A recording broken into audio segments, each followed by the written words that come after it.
Hello again, everyone. Thank you so much for joining us once again for this Sunday's edition of Alaska Weather, 11th day of October 2020. And I'm Dave Percy, a meteorologist with the National Weather Service. I'll be hosting today's show. First hazardous weather graphic. There are no watches, warnings, or advisories out for anywhere in the state here for the next probably couple of days, if not longer. No big storms, jet stream south of the area, and not looking at any particularly strong systems affecting anywhere in the state. And moving on to satellite imagery, you can see really just no storminess. Several weak low centers on the chart there. One spinning near Kodiak, and a couple out there near the eastern Aleutians, Alaska Peninsula, and then yet another one there south of the AKwx area. And you can also see the clouds over the Bering Sea making a jog from north to south with northerly winds. Kind of on the increase, the gradient tightens up as higher pressure builds out over the far western Bering Sea, actually over Kamchatka currently into the Russian Far East, and that's bringing colder northerly winds across the Bering Sea and also up over the interior to a lesser extent. Clouds and a few flurries, light snow showers, nothing really widespread occurring up over the Arctic coast north slope. Winds coming down on the east side there from what they'd been the last couple of days, but still pretty gusty western Beaufort Sea coast. But even those have come down from what they were the last couple of days. Point Lacey gusts 35 miles an hour out of the east-northeast today. And Cape Lisburne had a gust 45 miles an hour. You can see the clear skies there downsloping off the mountains, western mountains, along the northwest coast, Noatak Valley, mostly clear skies, Kotzebue, and the Selawik, Kobuk valleys, as well as much of the western interior along the Yukon River, there from the delta on up all the way over until you get towards Eagle. Then you pick up some clouds again, and some clouds around Fairbanks and Copper River Basin down in south central Alaska.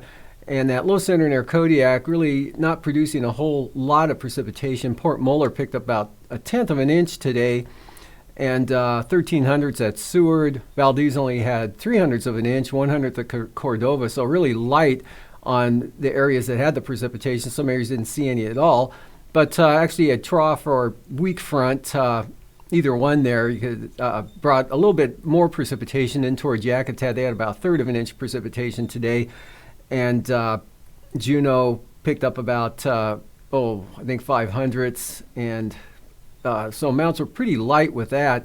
And out west, same pattern there, those showers over the Aleutians, along with some clearing, as well as Adak and Atka looked like they had some sun breaks today, as well as Fox Islands, Alaska Peninsula, Bristol Bay, maybe the Pribilofs.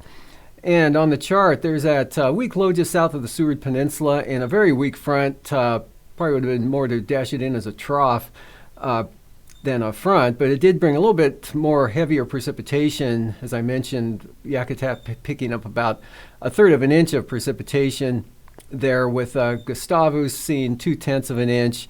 And then Craig picked up 1/4 of an inch of precipitation, and lighter rainfall amounts over Ketchikan and Annette.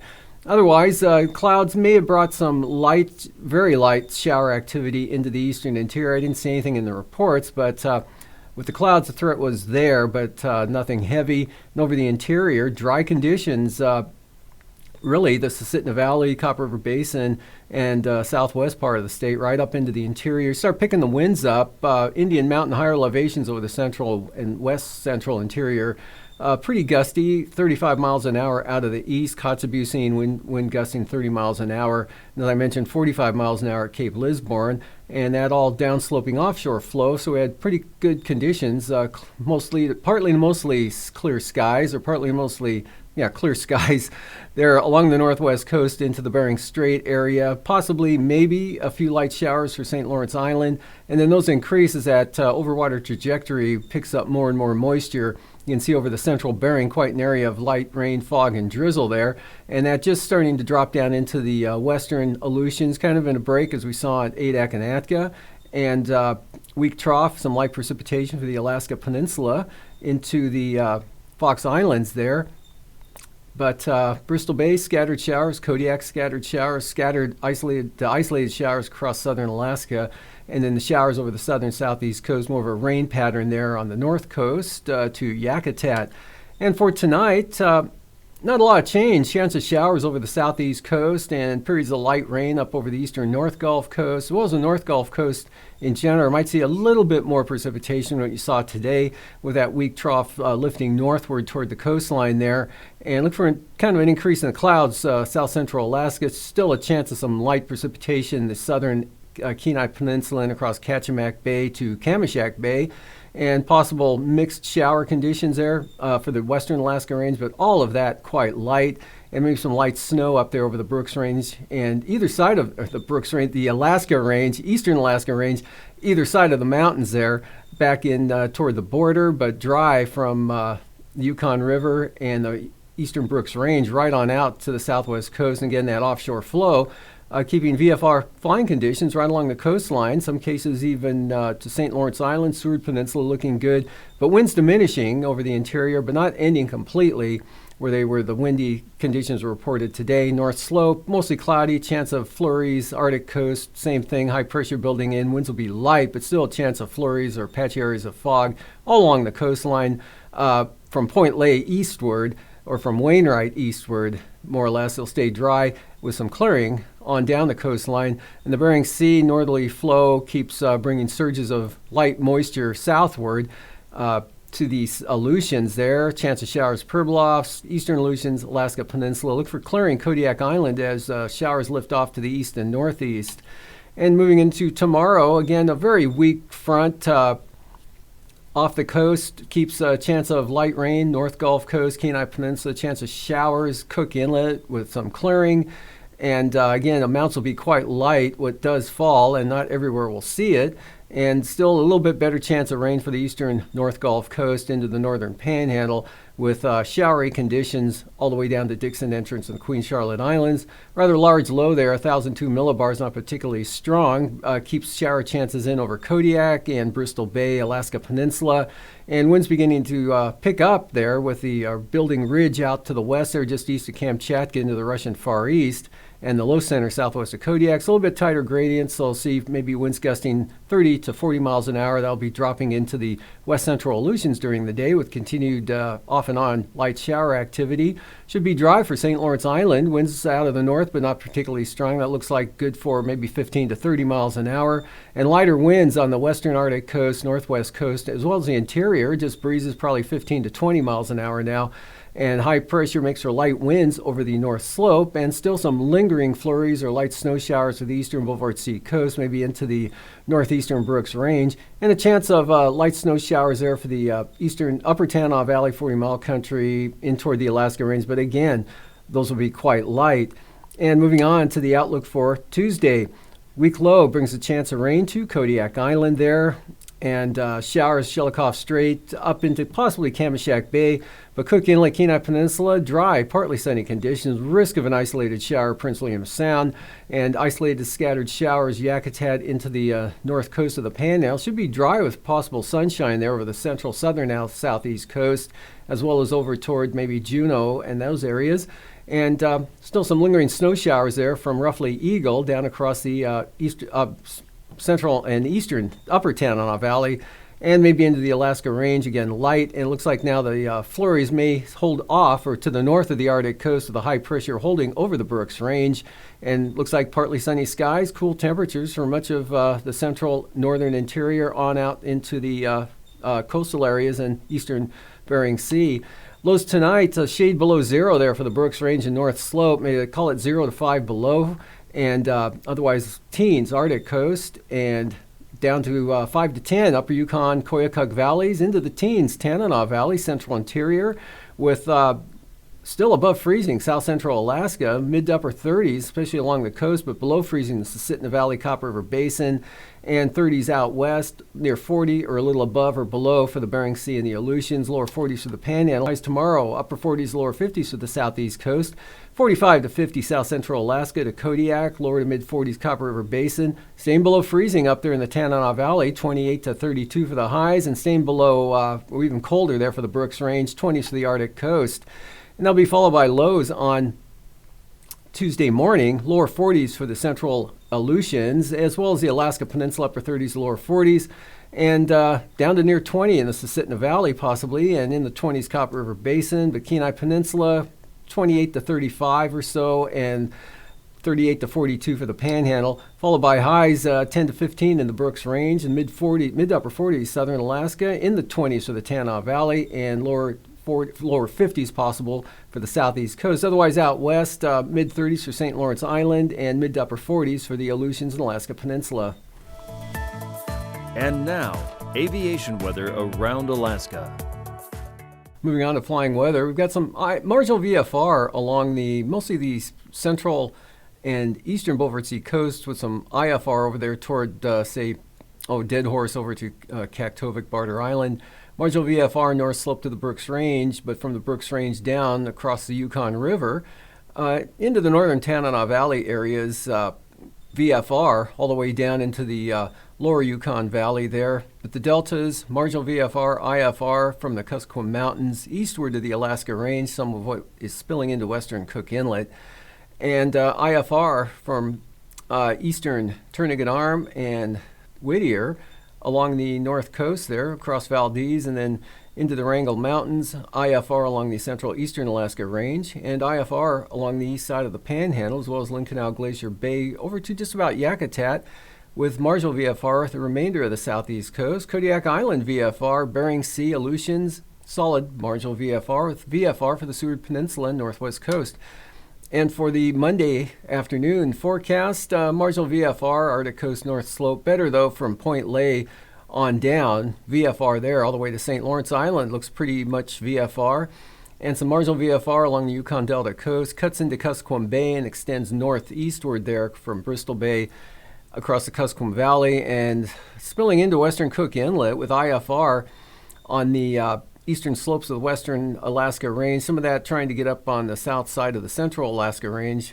East side, though, marginal VFR with some VFR thrown in. North Gulf Coast, in the range, in the mountains, IFR on over to the northern Lynn Canal Glacier Bay, east side of the Panhandle. And again, no change out west. Bering Sea, Aleutians, marginal VFR, including the Alaska Peninsula, Bristol Bay for Tuesday morning. Kodiak Island, same thing. Marginal VFR in Prince William Sound, North Gulf Coast. And northern Panhandle, far northern Panhandle there, IFR, marginal VFR starts to break out to some VFR areas over the southern portions. And a zone of IFR there, it looks like from the Talkeetnas roughly up into the Tanana Valley and over toward the upper Tanana Valley as well, and VFR, the entire stretch of the Yukon River and Seward Peninsula from the Kuskokwim Delta there, northward to the Noatak Valley, North Slope, and Arctic Coast, mostly marginal with some VFR mixed in. And for the afternoon, not much change out west, throw some IFR in now with another system coming in toward the western Aleutians, Aram, Chitka, and Kiska Islands. Otherwise, marginal VFR again for the Bering Sea, Aleutians, Alaska Peninsula, with some IFR thrown in there over the mid-Alaska Peninsula area, and kind of narrow band cutting through Bristol Bay to southern Kenai Peninsula, maybe Kachemak Bay, and most of Kodiak, Fognak Islands, and the extreme western Gulf of Alaska. Marginal VFR a little to the east of that, but VFR it looks like for Yakutat and areas of the Panhandle with some IFR and marginal conditions thrown in. And lower conditions continue the 40-mile country areas, White Mountains, and along the Alaska Range into the Copper River Basin. Otherwise, pretty good conditions Tuesday afternoon over the central and western part of the state.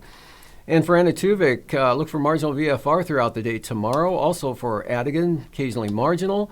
Lake Clark and Merrill, marginal VFR with some IFR possible on the eastern approaches, both passes.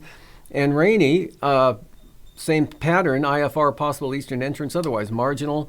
Windy, starting out VFR, becoming marginal VFR with increasing chances of IFR in the southern entrance. And for Isabel, IFR becoming marginal. And Mentasta, IFR becoming marginal VFR. And Tanita, occasionally marginal. And IFR becomes marginal VFR. A little bit of improvement there for Portage in the afternoon. And Chilcoot and White, IFR.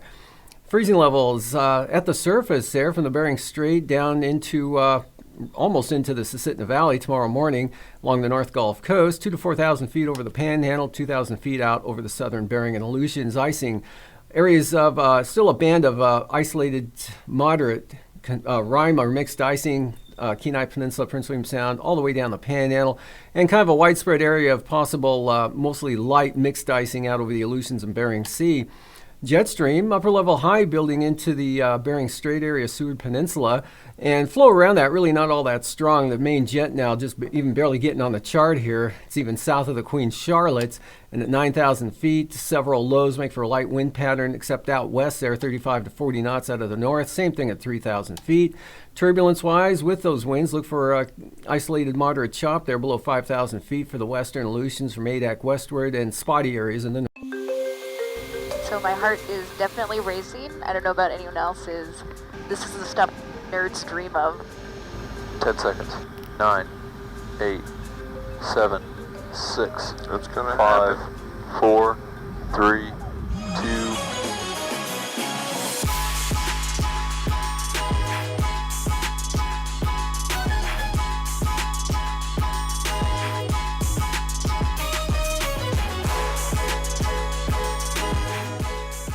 That countdown you just heard?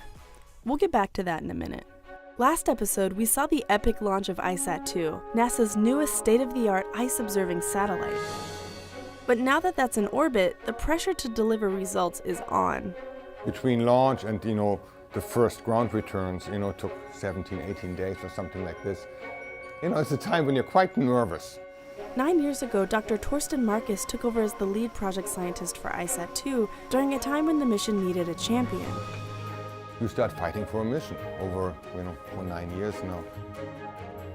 So when ICESat-2 was turned on for the first time 18 days after it was launched, only then would the science team know if the whole thing had worked. And it did.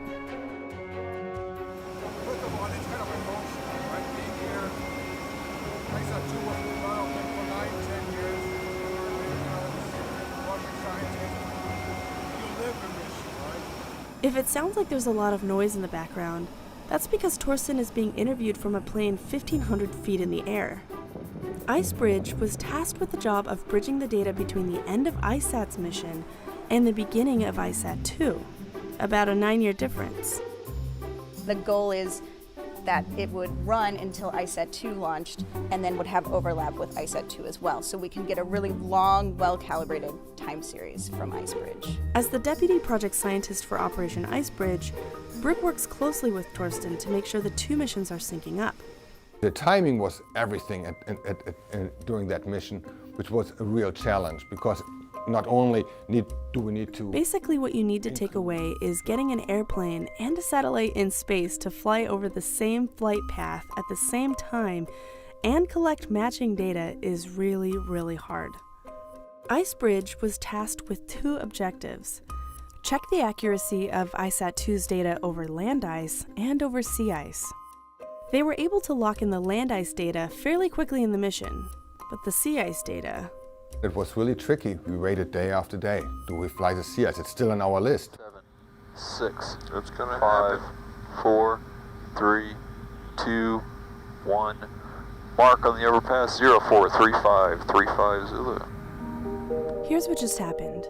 A plane 1,500 feet up and a satellite 308 miles up measured the same sea ice at the same time.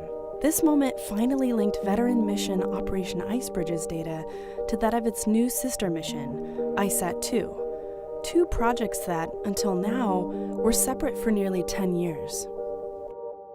It's a very satisfying feeling because you do something that is meaningful and in the bigger picture. And yeah, it's very satisfying. Our search for knowledge doesn't end here. Grace Follow-On and ICESat-2 The 2 satellite missions that launched this year will continue to bring in incredible data for the foreseeable future. The steady drumbeat of campaigns in the field goes on, but most of all, the people who look for answers will never stop searching. And from our perspective, it's pretty clear why. What is your favorite planet in the solar system? My favorite planet is the planet Earth. What? Earth? Really? The Earth, obviously. Favorite planet in the solar system? Earth, right? We live on it. It's a really important one. Favorite planet is Earth. Right. Yeah. Yeah. Yeah. So Why? when you look out at the other planets, they're absolutely fascinating. They've got all sorts of interesting systems going on. They've got dust storms. But then when you're on another planet, looking back at Earth, I mean, it's just incredible. Whenever you go in different places, it looks so different, so amazing. It's just, I love planet Earth. It's just a very special planet. This is our home. We've seen things far beyond the solar system. But even with all that, even the amazing things we've seen, one of the most amazing is the Earth itself. It's got to be Earth. It's got to be Earth. It's got to be here. I like the polar regions of here, of Earth. Yeah, sorry. It's very boring. Earth is good. Earth is good. We live here, it sustains our life. I'm not going to turn my back on it. It's got water, it's got ice, it's got vegetation. I mean, it's rich with life. And so studying Earth is a very, very rewarding career. And I think if we were on any other planet, we would be trying to get to Earth as quickly as we could.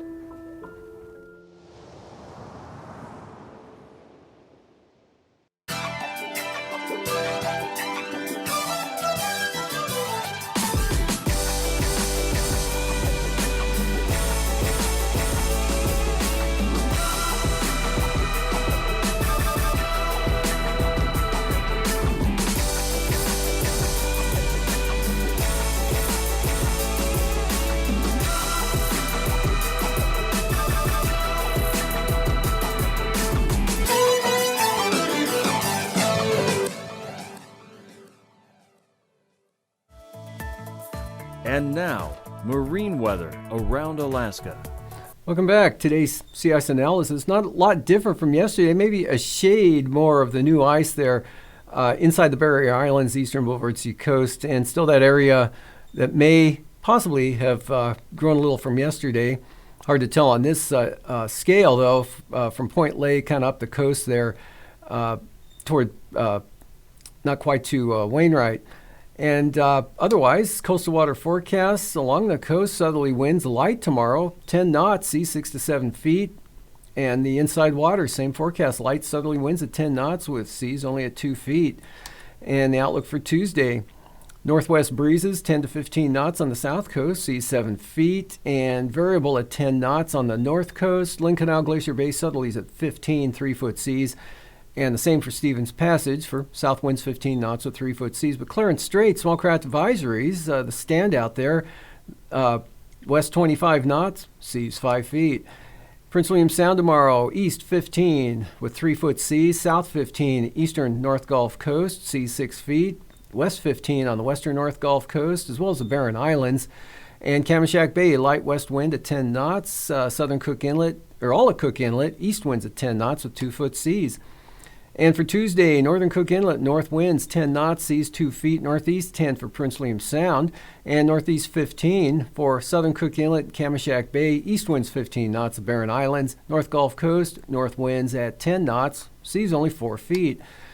And Kodiak Island on the east side, southeast winds 15 knots, northeast 15 Shelikof Strait, from Castle Cape to from Sitkinak to Castle Cape, southeast 15, and then northwest 15 from Castle Cape to Cape Sarachev. Bering Sea side of the peninsula, northeast 15 knots, seas 3 feet, and that wind pattern extends all the way up across Bristol Bay. Tuesday, Bristol Bay, all the way down to Cape Sarachev there on the north side of the peninsula, north winds 15 knots, seas 2 to 4 feet. Northwest 15 from Cape Sarachev to Castle Cape to Sitkinak, north at 15. Same thing for Shelikof Strait, northwest 10, east side of Kodiak Island, and seas at 5 feet. And for the Monday, for the Fox Islands, northwest, 15 to 20 knots, 5 to 8 foot seas. Small craft advisories, AKwx. Northwest 25, 7 to 10 foot seas. And northwest 25 knot winds, actually all the way out to Shimmy and Attu with 9 to 10 foot seas. For Tuesday, western Aleutians come down there from about Kiska Island to Shimmy and Attu down to 20 knots. Amchitka Island, small craft advisories north at 10. And the same for Adak, northerlies at 25 knots, 8 to 11 foot seas. And Unmak Island, or actually the Fox Islands, we'll call it Unalaska Island north 15 to 20, Unmak Island north 20 to 25 knots. Seas across the area there running 5 to 10 feet. Southwest coast, off the Kuskokwim Delta coast, light winds out of the northeast at 10 knots, north 15 for the Pribilofs, northeast 20 knots, St. Matthew Island with 11 foot seas and 20 knot winds there along the Yukon Delta coast from the northeast. Small craft advisories for St. Lawrence Island, northeast 25, seas 7 feet, Norton Sound, northeast 20 with 4 foot seas. And for Tuesday, St. Lawrence Island, all the way down along the Yukon Delta coast and Nunivak Island, northerlies at 20 knots, 5 to 6 foot seas. Even St. Matthew Island, north at 20 knots, north 20 knots also for the Kuskokwim Delta coast. Pribilof, small craft advisories, north 25, seas 7 feet. Eastern Beaufort Sea coast, north to northeast tomorrow, pretty light, 10 knots, seas slight at 2 feet. Same thing for the central coast, northeast at 10. The west side comes up a little bit, but still, winds trending downward each day up there. Still 25 knot northeast winds there from Cape Beaufort to Cape Thompson for small craft advisories and 8 foot seas. Cape Thompson to Wales, northeast 20 with 6 foot seas. And the outlook for Tuesday, still winds coming down, north 15 knots from Wales to Cape Thompson, and 10 knot winds there from Cape Thompson to Cape Beaufort from the northeast, but southwest 10 on the western coast. And west 15, central coast, 3 foot seas, and then west northwest breeze on the eastern Beaufort Sea coast with at 10 knots with 2 to 3 foot seas. For tonight, again, cold temperatures dropping a little below zero, north slope in the Brooks Range area. Otherwise, flurries possible, light for the Arctic coast, maybe some snow showers in the eastern Alaska Range. Otherwise, not much change around the remainder of the area. And for Monday, stays kind of breezy and unsettled, Bering Sea down into the Aleutians, and a weak front, chance of rain North Gulf Coast, showers in the Panhandle, chance of light snow showers, Tanana Valley, eastern Beaufort Sea coast. And that continues lingering snow showers over the mountains of the southeast interior and lingering showers over the northern Panhandle and Kodiak Island, a chance of rain. These forecasts are for planning purposes only. Call 1-800-WX-BRIEF for a formal pre-flight briefing. Always file a flight plan before you go flying. The U.S. Coast Guard Auxiliary urges you to leave a float plan with a friend or the harbor master before you go boating.